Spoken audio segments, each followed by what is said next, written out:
ഭർത്താവിനെ കേന്ദ്രീകരിച്ച് വിശദമായ അന്വേഷണം വേണം എന്ന് തന്നെയാണ് എല്ലാവരും ആവശ്യപ്പെടുന്നത്. അരുൺ രാജ് തുടരുന്നുണ്ട്. അരുണ്, ഇതിപ്പോഴും ഇതിൻ്റെ കാര്യങ്ങൾ അന്വേഷിച്ചു പോകുമ്പോൾ വളരെ ഗുരുതരമാണ്.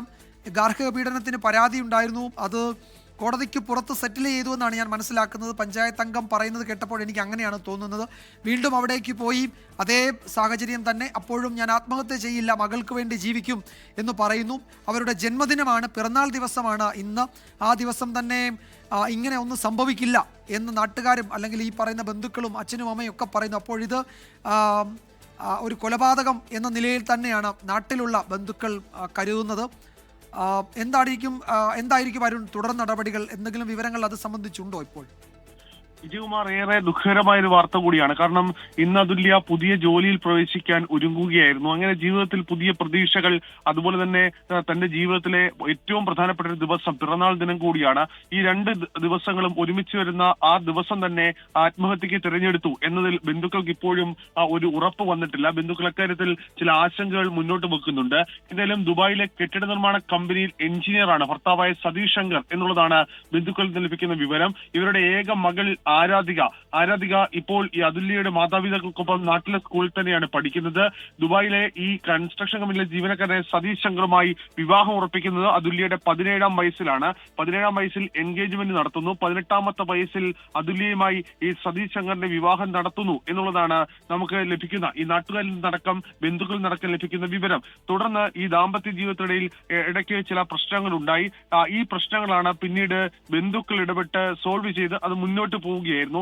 1.5 വർഷം മുമ്പാണ് അതുല്യയെ സതീഷ് ശങ്കർ ഈ ഷാർജയിലേക്ക് കൊണ്ടുപോകുന്ന ഘട്ടത്തിലെല്ലാം പറഞ്ഞത് അവിടെ അതുല്യയ്ക്കും ഒരു ജോലി, ഒപ്പം ഒരു മനോഹരമായ ജീവിതം, ഇതായിരുന്നു അവരുടെ മുന്നിലേക്ക്, ഈ ബന്ധുക്കളുടെ അടക്കം മുന്നിലേക്ക്, മാതാപിതാക്കളുടെ മുന്നിലേക്ക്, അതുല്യയുടെ മാതാപിതാക്കളുടെ മുന്നിലേക്ക് സതീഷ് ശങ്കർ വെച്ചത്.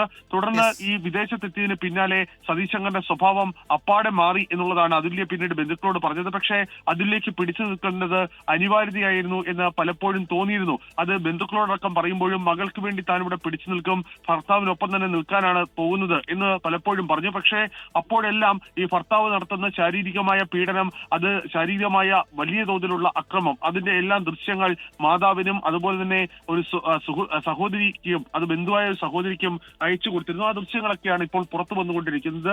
പക്ഷേ ഈ പീഡനം അതിന്റെ പരിധി കഴിഞ്ഞ എല്ലാ സീമകളും ലംഘിച്ചാണ് കഴിഞ്ഞ കുറച്ചധികം ദിവസങ്ങളായി പൊയ്ക്കൊണ്ടിരുന്നത്.